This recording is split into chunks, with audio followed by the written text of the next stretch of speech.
হযরত শেখ হাসিনা, তোমাকে অভিবাদন। হযরত শেখ হাসিনা সরকার, যার বেহেশতে যাওয়ার অধিকার আছে। একসময় শেখ হাসিনার অনুসারীরা বলতো, হাসিনা নূহ নবীর নৌকা নিয়ে এসেছেন, তার নৌকায় উঠলে জান্নাত নিশ্চিত। সংসদে দাঁড়িয়ে কেউ কেউ তাকে ওমর রাদিয়াল্লাহু তাআলা আনহুর সঙ্গে তুলনা করত, আবার কেউ তাকে স্বর্গের অধিকারী বলেও ঘোষণা দিত। হাস্যকর সেসব বক্তব্য আজ ইতিহাস। কিন্তু এখন আমরা দেখছি বিএনপির কিছু নেতা সেই একই পথে হাঁটছে। এখন শুনতে হচ্ছে জিয়াউর রহমানের নাম নিলেই বেহেশত নিশ্চিত। তারেক রহমান 4 খলিফার একজন, তারেক রহমানের নাম উচ্চারণের আগে অজু করতে হবে। এইসব কথাবার্তা কি বিএনপির মতো ঐতিহ্যবাহী রাজনৈতিক দলের জন্য সম্মানজনক? রাষ্ট্রপতি মোহাম্মদ শাহাবুদ্দিন জানিয়েছেন, আমি কোনো কোটার উপদেষ্টা নই যে আমাকে রাষ্ট্রীয় কাজে ছাত্র জনতা বাধা দিতে পারবে।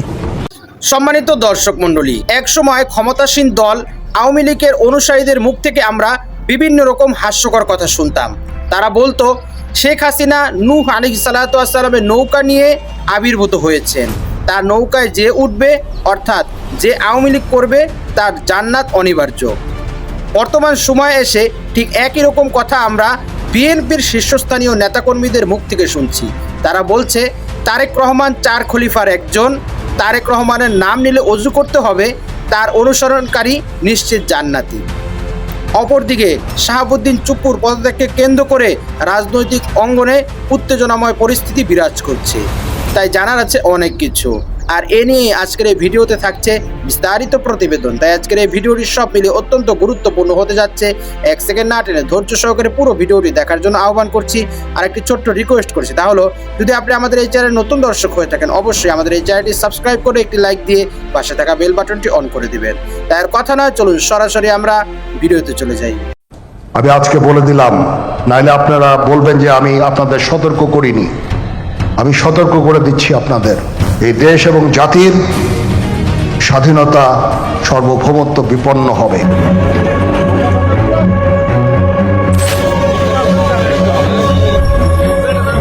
বর্তমানে দেশের পরিস্থিতি বিবেচনা করে কঠোর সিদ্ধান্ত নিলেন সেনাপ্রধান ওয়াকারুজ্জামান। সারা দেশে চলছে নারকীয় তাণ্ডব, খুন, গুম, ডাকাতি, সমানহানি সহ নৈরাজ্য। যেখানে শেখ হাসিনা সরকার থাকাকালীন মাঠে নামতে হয়নি সেনাবাহিনীকে, সেখানে সেনাবাহিনী বিজেপি মাঠে থেকেও গত 48 ঘন্টায় 18 জনের সম্মানহানি ঘটেছে। আইন শৃঙ্খলা পরিস্থিতি সারা বাংলাদেশে অবস্থা খুব খারাপ, এবং আমরা এটা তো দৃশ্যমান যে পুলিশ তার কাজ করছে না সেভাবে যেভাবে আমরা আশা করেছিলাম। আগের সাথে তুলনা করলে দেখা যায় যে আগে ধর্ষণের যে পরিমাণটা, সংখ্যাটা এটা ছিল কম, কিন্তু এখন এই সংখ্যাটা কিন্তু বহুগুণে বেড়ে গিয়েছে। এই দায়িত্বটা আসলে তারা হয়তো বা পালন করতে ব্যর্থ হচ্ছে। শহরের বিভিন্ন স্থানে চলছে গণহারে ডাকাতি, চুরি, ছিনতাই ইত্যাদি পৈশাচিক কর্মকাণ্ড। দেশের কিছু কিছু জায়গা জনসাধারণের কাছে নিরাপদ নয় বলেও ঘোষণা দিয়েছে পুলিশ। আমি আবারও উল্লেখ করছি, এই এলাকাটা এখন সর্বসাধারণের জন্য নিরাপদ নয়।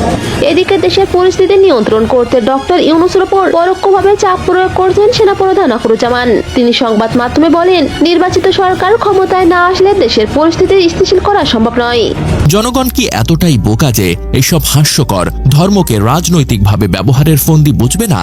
আসল কথা হলো, বিএনপির কিছু নেতা নিজেদের দলকে ঠাট্টা মশকরা ক্লাবে পরিণত করেছে। তাদের দায়িত্ব ছিল এ সময় দলকে সুসংগঠিত করা, নীতি আদর্শের ভিত্তিতে বিএনপিকে শক্তিশালী করা। কিন্তু তারা উল্টো সস্তা জনপ্রিয়তা আর চাটুকারিতায় মত্ত হয়ে বিএনপিকে শিক্ষিত সমাজের কাছে হাসির পাত্র বানিয়ে দিচ্ছে। এরা কি আদৌ বিএনপির নেতা নাকি আওয়ামী লীগের এজেন্ট? হাসিনার পা চাটার জন্য যেমন আওয়ামী লীগের একটা অংশ লাইন ধরেছিল, বিএনপিতেও কি তেমন একটা চাটুকার বাহিনী গড়ে উঠছে? বিএনপি যদি সত্যিকার অর্থে জনগণের দলে পরিণত হতে চায়, তাহলে তাদের এইসব চাটুকারিতার রাজনীতি থেকে বের হয়ে আসতে হবে। তারেক রহমানকে নবী রাসূল বানিয়ে তাকে ভোট পাওয়া যাবে না, বরং জনগণের দৃষ্টি আরও নেতিবাচক হবে। বিএনপির উচিত এসব অপদার্থ তেলবাজ নেতাদের বিরুদ্ধে কঠোর ব্যবস্থা নেওয়া, না হলে আওয়ামী লীগের মতো গুণমুগ্ধ ভক্ত সমিতি বানাতে গিয়ে বিএনপি ধ্বংসের পথে হাঁটবে। শিক্ষিত সমাজ এসব মানবে না, তরুণ প্রজন্ম এসব গ্রহণ করবে না। বিএনপির হাইকমান্ডকে এসব নিয়ে এখনই সিদ্ধান্ত নিতে হবে, না হলে বিএনপির ভবিষ্যৎ অন্ধকার। জানা যায়, বিএনপির ভাইস চেয়ারম্যান বরকতুল্লাহ বুলু বলেছেন, গত 2-3 দিন ধরে কিছু অর্বাচীন কিছু কথাবার্তা বলছে। তারা বলছে, শহীদ প্রেসিডেন্ট জিয়াউর রহমান বাবা হলে ছেলেরাও কি নেতা হবে নাকি? আমি সেসব অর্বাচীন নাবালক বাচ্চাদের বলতে চাই, বাংলাদেশের মহান স্বাধীনতার ঘোষক শহীদ প্রেসিডেন্ট জিয়াউর রহমানের সুযোগ্য পুত্র তারেক রহমান বাংলাদেশের বৃহত্তম রাজনৈতিক দলের চেয়ারপারসনের ছেলে। শহীদ জিয়ার উত্তরসূরি হচ্ছেন তারেক রহমান। রহমান। তার নামটি উচ্চারণ করতে হলে অজু করবেন। আপনাদের মতো নাবালক উপদেষ্টারা, নেতারা এই ধরনের কথা বলে দেশকে বিভক্ত করবেন না। তারেক রহমান বাংলাদেশের অবিসংবাদিত নেতা, তিনি বাংলাদেশে ফিরে আসবেন। 25শে ফেব্রুয়ারি মঙ্গলবার বিকেলে কুমিল্লা টাউন হল মাঠে কুমিল্লা মহানগর বিএনপির দ্বিবার্ষিক সম্মেলনে উদ্বোধকের বক্তব্যে তিনি এসব কথা বলেন। সংবাদ সম্মেলনে এসে হুঙ্কার দিয়ে নিজের বক্তব্য স্পষ্ট করলেন রাষ্ট্রপতি মোহাম্মদ শাহাবুদ্দিন। রাষ্ট্রপতি শাহাবুদ্দিনের উপর পদত্যাগের দাবি ওঠায় এবার মুখ খুলেছেন তিনি। সরকার অনেকটা নিরুপায়, কারণ শাহাবুদ্দিন চুপ্পুকে সরানোর আইনগত কোনো পথই নেই। যে তার ক্রিজে থাকাটাই ইম্পর্টেন্ট। যে কোনো সময় সুযোগ আসতে পারে, ছকটা হাইতে রাখাই তো পারেন তিনি। আওয়ামী লীগের ফিরে আসার পথ পানির মতো পরিষ্কার। হঠাৎ করে ঘটনার একদম 360 ডিগ্রি অ্যাঙ্গেলে ঘুরে গেল। মির্জা ফখরুল তিনি স্পষ্ট ভাষায় অন্তর্বর্তীকালীন সরকার ডক্টর ইউনূসকে 12 ঘন্টার ভিতরে আপনার। সম্মানিত দর্শক মণ্ডলী, এক সময়ের প্রবল দাপটশীল ক্ষমতাসীন দল আওয়ামী লীগের বিভিন্ন অনুসারীদের মুখ থেকে আমরা এমন সব হাস্যরসাত্মক কথা শুনতাম যা সত্যি জনগণের কাছে তারা যে মূর্খ এবং তারা যে দলের প্রতি ভালোবাসার কারণে অন্ধ ও বধির হয়ে গিয়েছে সেটা প্রকাশ পেত। যেমন তাদের অনুসারীরা বলতো, শেখ হাসিনার সরকার নিশ্চিত জান্নাতি, শেখ হাসিনার সরকার জান্নাতের থেকে নূহ আলাইহিসসালামের নৌকা নিয়ে এসেছে, তার নৌকায় যে উঠবে সে জান্নাতে যাবে, এটা সুনিশ্চিত। এবং শেখ হাসিনা 4 খলিফার একজন, এমনকি কোনো অনুসারীদেরকে শেখ হাসিনাকে ওমর রাদিয়াল্লাহু তাআলা আনহুর সাথে তুলনা করতেও দেখা গিয়েছে। বর্তমান সময়ে এসে বিএনপির শীর্ষস্থানীয় কিছু নেতাদের মুখ থেকে আমরা এই জাতীয় কথাবার্তা শুনতে পাচ্ছি। তারা বলছে তারেক রহমানের নাম নেওয়ার আগে নাকি অজু করে নিতে হবে। তারেক রহমান নিশ্চিত জান্নাতি, তার অনুসরণ যে করবে তার জন্য জান্নাতের পথ সুগম হয়ে যাবে, সেও জান্নাত বরণ করবে। এই জাতীয় কথা বাংলাদেশের সর্ববৃহৎ একটি দল, যে দলটি ফ্যাসিস্ট সরকারের পতনের পর নির্বাচনের দৌড়ে সবার আগে এগিয়ে রয়েছে, যারা নির্বাচন দিলেই যাদের নির্বাচনে জয়লাভ করা শুধু সময়ের ব্যাপার, তাদের বর্তমান সময়ে এসে চাঁদাবাজি, বিভিন্ন ইসলামিক আলেমদের পেছনে পড়ে থাকা, আলেমদের বিরুদ্ধে বিভিন্ন প্রকার কুৎসা রটনা করা, বিরোধী দলীয় দল যেরকম জামাতকে কেন্দ্র করে বিভিন্ন প্রকার অসামাজিক কথাবার্তা এবং দেশ বিরোধী বিভিন্ন কথাবার্তা বলা, প্রকাশ্যে চাঁদাবাজি করা এবং অনইসলামিক যা শরীয়ত বা ইসলামে সম্পূর্ণ গর্হিত সেই সমস্ত কথাবার্তা জনসম্মুখে প্রচার করা, ভাষণে ব্যক্ত করা, এটা সত্যি দুঃখজনক এবং এটা রাজনৈতিক অঙ্গনে কেবল কলুষিত করছেই বলে আমি মনে করি।